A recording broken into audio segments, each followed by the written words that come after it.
Welcome to special analysis. నేను రమ్మ మండవ. ఈరోజు అనాలిసిస్లో భాగంగా మనం తీసుకోబోతున్న టాపిక్ ఏంటంటే ఆల్రెడీ పవన్ నాగబాబుకు ఆఫర్ చేసిన పదవి ఏంటి. నాగబాబు పవన్ కళ్యాణ్కి చిరంజీవి తర్వాత Nagababu and then Nagababu first నుంచి కూడా ఎప్పుడైతే జనసేనని పార్టీతో ఏదైతే ఎస్టాబ్లిష్ చేసే ప్రయత్నం అయితే పవన్ కళ్యాణ్ వైపు నుంచి జరిగిందో చిరంజీవి లాంటి వాళ్ళు ప్రత్యక్షంగా ఆ పార్టీ వైపున ఇన్వాల్వ్ కానప్పటికీ బట్ నాగబాబు లాంటి వాళ్ళు మాత్రం డే 1 నుంచి కూడా జనసేనతోనే అసోసియేట్ అవుతూ వచ్చారు.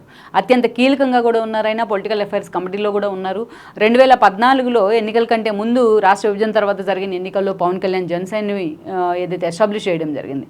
బట్ అంతకంటే ముందుగా పవన్ కళ్యాణ్కి యువరాజ్యం పేరుతోని ప్రజారాజ్యంతో కూడా లింక్ ఉంది. బట్ ఆ స్థాయిలో యువరాజ్యం అధినేతగా యువరాజ్యాన్ని లైమ్లైట్లో పెట్టిన ఘనత కూడా పవన్ కళ్యాణ్కి అయితే ఉంది. అంటే పొలిటికల్గా ఆ స్థాయిలో ఆయన అసోసియేట్ అయ్యాడు ప్రజారాజ్యంతో. ఇక అప్పుడు నాగబాబు అంత యాక్టివ్గా ప్రజారాజ్యం వైపు నుంచి పనిచేసిన సందర్భం అయితే తెలియదు. ఎందుకంటే చిరంజీవి బ్యాక్ అండ్ మొత్తం అల్లు అరవింద్ లాంటి వాళ్ళే చూసుకునేవాళ్ళు. సో నాగబాబు ఆ రోజున రాజకీయాలకు నిజంగానే దూరంగా ఉన్నారు. ఇక ఆ పార్టీ మెగా ఫ్యామిలీ మాత్రం ఆ రోజు ప్రజారాజ్యం తరపున ప్రచారం అయితే చేసింది ఎన్నికల్లో. బట్ ప్రజారాజ్యం ఒక డిజాస్టర్గా మిగిలిన తర్వాత పవన్ కళ్యాణ్ కూడా కొన్ని రోజుల పాటు సైలెంట్ ఉండిపోయారు. ఇక రాష్ట్ర విభజన సమయంలో ఆయన జనసేన తీసుకొచ్చిన బట్ మెగా ఫ్యామిలీ అంతా కూడా ఆయనకు అండగా నిలబడింది. బట్ అధికారికంగా మెగా ఫ్యామిలీ ఆ స్థాయిలో పవన్ కళ్యాణ్ కోసం అధికారికంగా నిలబడుతున్నాం అని చెప్పిన సందర్భం లేకపోయినప్పటికీ బట్ వ్యతిరేకించిన అయితే వ్యతిరేకించలేదు. చిరంజీవి మాత్రం ఎన్నోసార్లు పవన్ కళ్యాణ్కి సపోర్ట్ చేస్తూ వచ్చారు 14 నుంచి 19 దాకా. ఇక అప్పుడు ఎన్డీఏతోని ఆల్రెడీ టీడీపీ అసోసియేట్ అయిన పరిస్థితుల్లో పవన్ కళ్యాణ్ వాళ్ళకి మద్దతు ఇచ్చున్నారు. తాను అధికారం వచ్చిన ఆ 2 పార్టీలు పదవుల్లోకి ఎక్కడ వెళ్లకుండా ప్రశ్నిస్తూనే ఉంటానంటూ ఉండిపోయారు ఆయన. దెన్ 2019 ఎన్నికల్లో సోలోగానే ఫైట్ చేశారు. సోలోగానే ఎన్నికలకు వెళ్ళున్నారు. ఒక బెటర్ ఎక్స్పీరియన్స్ అయితే మిగిలింది. అప్పుడే జనసేన పార్టీ పవన్ కళ్యాణ్ చేతిలోంచి బయటకు వచ్చినప్పటి నుంచి నాగబాబు ఆ స్థాయిలో సీరియస్గా ఇన్వాల్వ్ అయ్యారు జనసేనలోని. అంతేకాదు 2019 ఎన్నికల్లో నరసాపురం ఎంపీ టికెట్ కూడా దక్కింది నాగబాబుకి. దెన్ ఆ రోజు రఘురామకృష్ణరాజు వైఎస్ఆర్సీపీ నుంచి కేఏ పాల్ లాంటి వాళ్ళు ఇలాంటి వాళ్ళు ఒక టఫ్ ఫైట్కి అయితే నరసాపురం వేదిక అయింది. ఈ క్రమంలోనే రాష్ట్ర వ్యాప్తంగా ఉన్న ఒక జగన్మోహన్ రెడ్డి వేవ్తో ఆ రోజు నాగబాబు కూడా ఓడిపోయినారు నరసాపురం ఎంపీగా పోటీ చేసి. ఇక పవన్ కళ్యాణ్ 2 చోట్ల పోటీ చేస్తే 2 చోట్ల నుంచి భీమవరం గాజువాక నుంచి కూడా ఆయన ఓడిపోవడం జరిగింది. ఇక ఆ తర్వాత మనం చూసినట్లయితే అక్కడి నుంచి ఇక కొన్ని రోజుల పాటు వైఎస్ఆర్సీపీ అధికారంలోకి వచ్చింది. పవన్ కళ్యాణ్ వైపు నుంచి ఒక ఎమ్మెల్యే సీటు గెలిస్తే రాజోళ్ళు రాపాక వరప్రసాద్ ఆయన కూడా వెళ్ళి ఆ తర్వాత రోజుల్లో వైఎస్ఆర్సీపీ జెండా కప్పుకున్నారు. దెన్ పవన్ కళ్యాణ్ బీజేపీతో అసోసియేట్ అయి ఉన్నారు. ఇక ఎన్నికలకు ముందు పవన్ కళ్యాణ్ ఇనిషియేషన్ తీసుకొని మరి ఎక్కడా ఓట్ బ్యాంక్ చీలొద్దు, ప్రభుత్వ వ్యతిరేక ఓటు చీలొద్దు అంటూ కూడా టీడీపీని కలుపుకెళ్లే ప్రయత్నం. చంద్రబాబు నాయుడు కూడా అదే స్థాయిలో పవన్ కళ్యాణ్ని ఓన్ చేసుకునే ప్రయత్నం జరిగింది. చంద్రబాబు నాయుడు ఎప్పుడైతే స్కిల్ డెవలప్మెంట్ కేసులో అరెస్ట్ అయి ఉన్నారో అప్పటి నుంచి కూడా పూర్తి స్థాయిలో చంద్రబాబు నాయుడు కానీ అదేవిధంగా లోకేష్ లాంటి వాళ్ళు కూడా పూర్తి స్థాయిలో పవన్ కళ్యాణ్తో అసోసియేట్ అయ్యే ప్రయత్నం చేశారు. పవన్ కళ్యాణ్ ఇనిషియేట్ తీసుకున్నారు పొత్తుల్ని. ఆయన బయటకు వచ్చిన తర్వాత పొత్తులు కలవడం జరిగింది. దెన్ బీజేపీ కూడా వచ్చి వాళ్ళకి యాడ్ అయింది. 3 పార్టీలు కలిసి ఈరోజు నిజంగానే ఒక పూర్తి స్థాయిలో ప్రభంజనాన్ని అయితే సృష్టించాయి. ఇక పవన్ కళ్యాణ్ వైపు నుంచి చూస్తే 21 సీట్లే తీసుకుంటారా అంటూ కూడా ఆయన సామాజిక వర్గానికి చెందిన నేతలు కూడా ఆయన టార్గెట్ చేసిన పరిస్థితి అయితే ఉంది. అయితే దానికి ఎన్ని సీట్లు తీసుకున్నామనేది కాదు, ఎన్ని సీట్లు గెలుస్తున్నామనేది కూడా ఇంపార్టెంట్ అంటూ పవన్ ముందు నుంచి చెప్తూ వచ్చారు. 100% స్ట్రైక్ రేట్ ఉండాలంటూ కూడా మాట్లాడారు. ఎగ్జాక్ట్గా వాటిని నిజం చేస్తూ 21 out of 21 100% స్ట్రైక్ రేట్ అయితే పవన్ కళ్యాణ్ సాధించారు. అయితే ఈ రోజున నాగబాబు అంశం మాత్రం ఎన్నికలకు ముందు నుంచి హాట్ టాపిక్ అవుతుంది. ఎందుకంటే నాగబాబు మరోసారి నరసాపురం నుంచి పోటీ చేస్తారనే ప్రచారం జరిగినా బట్ ఆయన మాత్రం దాన్ని ఖండిస్తూ వచ్చారు. నరసాపురం నుంచి ఆయన బరిలో లేరు. బీజేపీ ఖాతాలోకి ఆ టికెట్ వెళ్ళడం జరిగింది. శ్రీనివాస్ వర్మ ఈరోజు కేంద్ర మంత్రి కూడా అయ్యారు ఆయన.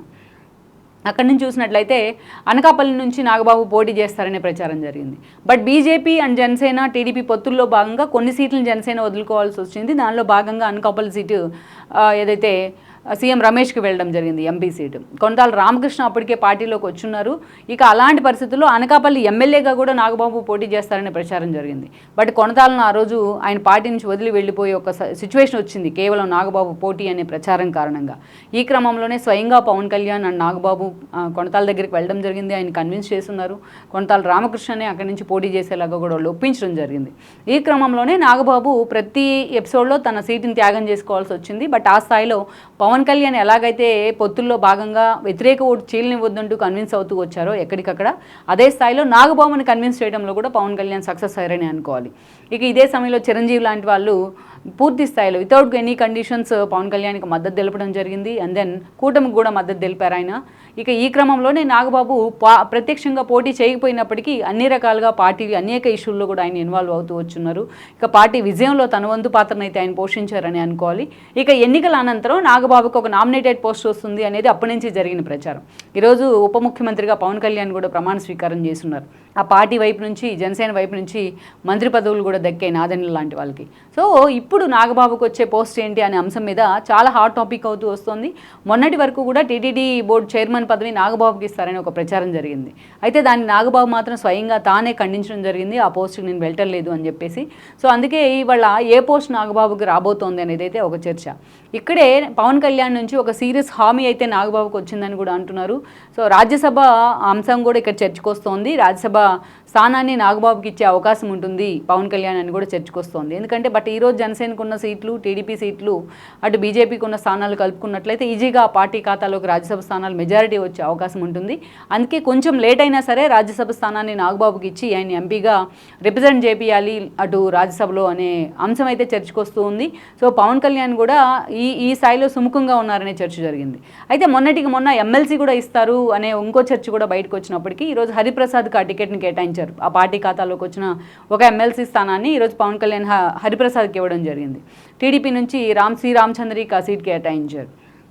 అలాంటి పరిస్థితుల్లో ఈ రోజున పూర్తి స్థాయిలో రాజ్యసభ వైపే తన అన్నకు రాజ్యసభ టికెట్ ఇప్పించే విషయం మీదే పవన్ కళ్యాణ్ ఫోకస్ పెట్టారనే చర్చ జరుగుతోంది.